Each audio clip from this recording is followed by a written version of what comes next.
कुछ कहानियाँ सिर्फ अखबार में लिखी जाती हैं, लेकिन वो कुछ ऐसे जख्म छोड़ जाती हैं जो पूरे कौम पर सवाल उठाती है।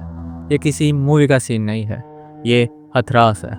यूपी के हथरास डिस्ट्रिक्ट का एक छोटा सा गांव बुल्गारी दिखता शांत है, लेकिन उसके अंदर अंदर समाज की एक पुरानी दीवार खड़ी है, कास्ट की, इज्जत की और डर की। यहाँ लोग सुबह खेतों में जाते हैं, शाम को लौट आते हैं।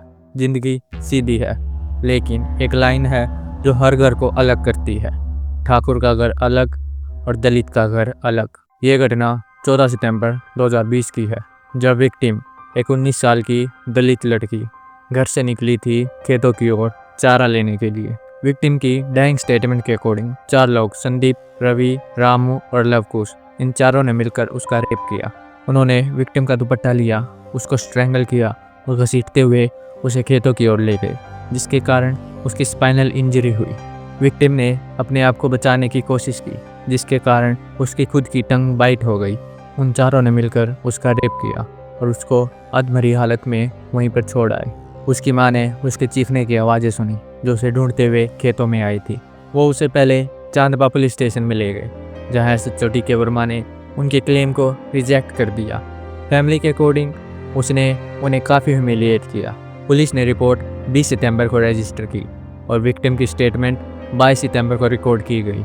विक्टिम ने अपनी 3 रिकॉर्डेड स्टेटमेंट में बताया दैट शी वाज रेप्ड और उसको स्ट्रैंगल किया गया जब उसने रजिस्ट करने की कोशिश की। विक्टिम को initially Jawaharlal Nehru medical college और हॉस्पिटल, जो अलीगढ़ में है, 14 सितंबर को एडमिट किया गया था। उसकी स्पाइनल कॉर्ड काफ़ी डैमेज हो चुकी थी, जिसके कारण उसे सफदरजंग हॉस्पिटल, जो दिल्ली में है, वहाँ शिफ्ट किया गया। पुलिस के अकॉर्डिंग विक्टिम को उसके खुद के दुपट्टे से स्ट्रैंगल किया गया। 29 सितंबर 2020 को उसने अपनी आखिरी सांस ली। विक्टिम की मां ने बताया कि संदीप और लवकुश उसको और उसकी फैमिली को काफ़ी महीनों से हरेस कर रहे थे।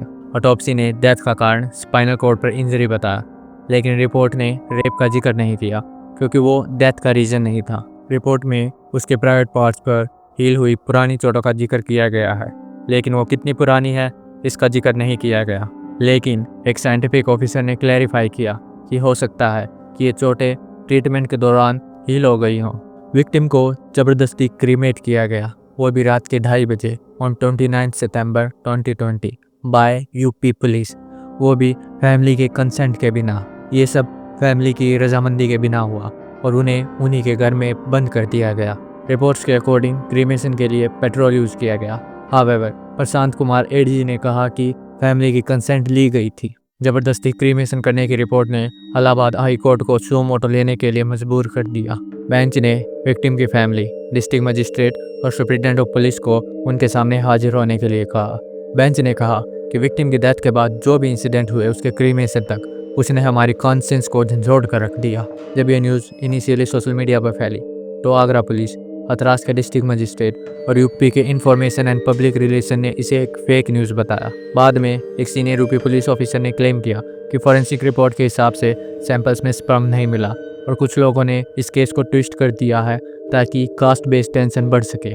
ऑफिसर ने यह भी क्लेम किया कि फॉरेंसिक रिपोर्ट के हिसाब से विक्टिम का रेप नहीं हुआ। हावेवर एक्सपर्ट्स ने एविडेंस अनरिलायबल बताया, ये कहते हुए कि स्पर्म सैंपल तभी लेने चाहिए जब असल्ट पिछले 3 दिनों में हुआ हो। 3 से 4 दिन बाद सैंपल सिर्फ सीमन के लिए लेने चाहिए, स्पर्म टेस्ट के लिए नहीं। रिपोर्ट्स में यह पता चला कि फैमिली पर एडमिनिस्ट्रेशन का प्रेशर था। एक वीडियो सामने आया जहां हथरास के डिस्ट्रिक्ट मजिस्ट्रेट फैमिली को अपना स्टेटमेंट बदलने के लिए प्रेशर करते हुए दिखाई दे रहे हैं। आप अपनी विश्वसनीयता खत्म मत करिए। तो मीडिया वाले मैं आपको बता दूं, आज अभी आधे चले गए, कल सुबह तक आधे और निकल जाएंगे, 2-4 बजेंगे कल रात को, और हम ही आपके साथ खड़े हैं। ठीक है? अब आपकी इच्छा, आपको बार बार बयान बदलना नहीं बदलना है, अभी हम भी बदल जाएंगे। उनको ये कहते हुए सुना गया कि आप अपनी क्रेडिबिलिटी ख़राब मत कीजिए, ये मीडिया वाले हैं, कुछ दिन में चले जाएंगे, आधे तो पहले ही जा चुके हैं, बाकी 2-3 दिन में चले जाएंगे, हम ही हैं जो तुम्हारे साथ रहेंगे। और ये अब आप पर डिपेंड करता है कि आप अपनी टेस्टिमनी बदलते रहना चाहते हैं या नहीं। 3 अक्टूबर को स्टेट गवर्नमेंट ने 5 पुलिस ऑफिसर्स को सस्पेंड कर दिया, including superintendent of police. Chandpa police station के ऑफिसर डी.के. वर्मा का ट्रांसफ़र कर दिया गया, प्रॉम्प्टली एक्ट न करने के लिए, विक्टिम और उसकी फैमिली को ह्यूमिलिएट करने के लिए और फाइल रजिस्टर न करने के लिए। 4 अक्टूबर को योगी आदित्यनाथ ने सीबीआई प्रोब रिकमेंड किया, लेकिन फैमिली सीबीआई इन्वेस्टिगेशन के खिलाफ थी। वो चाहती थी कि जुडिशियल प्रोब कंडक्ट किया जाए।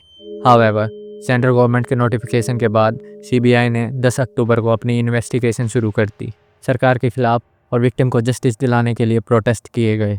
हथरास पुलिस ने चारों अक्यूज्ड को अटेम्प्टेड मर्डर, गैंग रेप और schedule caste schedule tribe act के वायलेशन के चार्जेस में अरेस्ट कर लिया है। एक अक्यूज्ड रवि और उसके पिताजी को 15 से 20 साल पहले विक्टिम के दादाजी को मारने के जुर्म में पकड़ा गया था। विक्टिम की फैमिली को 25 लाख रुपए और उनके एक फैमिली मेंबर को जूनियर असिस्टेंट की जॉब एज ए कंपनसेशन में अनाउंस किया गया। उसके अलावा एक स्कीम के अंदर हथरास में फैमिली को एक हाउस अलॉट किया गया। लेकिन सबसे अजीब बात तब सामने आई जब मेन एक्यूज्ड संदीप ठाकुर ने हथरास पुलिस को एक लेटर लिखा, जिसमें उसने क्लेम किया कि वो और विक्टिम एक दूसरे को जानते थे और वो फ्रेंड्स थे। उसने कहा वो और विक्टिम मिलने के अलावा फ़ोन पर भी बातें करते थे, लेकिन उसकी फैमिली को उनकी दोस्ती पसंद नहीं थी, इसलिए उसकी फैमिली ने उसे मार डाला। पुलिस ने कॉल रिकॉर्ड्स निकलवाए, जिससे ये कन्फर्म हुआ कि अक्टूबर 2019 और मार्च 2020 के बीच विक्टिम और संदीप के बीच 100 से भी ज़्यादा कॉल्स हुई। 19 दिसंबर 2020 में सीबीआई ने एक स्पेशल कोर्ट में एक चार्जशीट फाइल की, जिसमें उन्होंने चारों अक्यूज्ड पर रेप और मर्डर के चार्जेस लगाए। सीबीआई ने यूपी पुलिस द्वारा की गई लापरवाही और अक्टूबर 2019 से मार्च 2020 के बीच की गई कॉल रिकॉर्ड्स का जिक्र भी किया। 2 मार्च 2023 को हथरास डिस्ट्रिक्ट कोर्ट ने 4 अक्यूज्ड में से 3 लवकुश, रेमू और रवि को अक्वेट कर दिया और चौथे संदीप को culpable homicide not amounting to murder और SC/ST प्रोविजन के अंदर कन्विक्ट किया गया, लेकिन रेप और मर्डर के लिए नहीं। उसे लाइफ इम्प्रिजनमेंट और 50,000 रुपये फाइन की सज़ा सुनाई गई। डिफेंस और प्रोसिक्यूशन दोनों ने मिलकर इलाहाबाद हाई कोर्ट में वर्डिक्ट के खिलाफ अपील लगाई। सीबीआई ने यूपी पुलिस के इनएक्शन और सैंपल को कलेक्ट करने में डिले करने को क्रिटिसाइज किया, जिसके कारण इन्वेस्टिगेशन बोझ हो गया, विच लेड टू द इक्वेटल। मैं हूँ अजय और ये था हथरास का केस, एक दलित लड़की जिसके साथ अन्याय हुआ। अगर आपको ये वीडियो अच्छी लगी तो लाइक सब्सक्राइब कीजिए। मैं मिलता हूँ आपको अगले एपिसोड में एक और डार्क कहानी के साथ। Until then, stay aware, stay safe. धन्यवाद।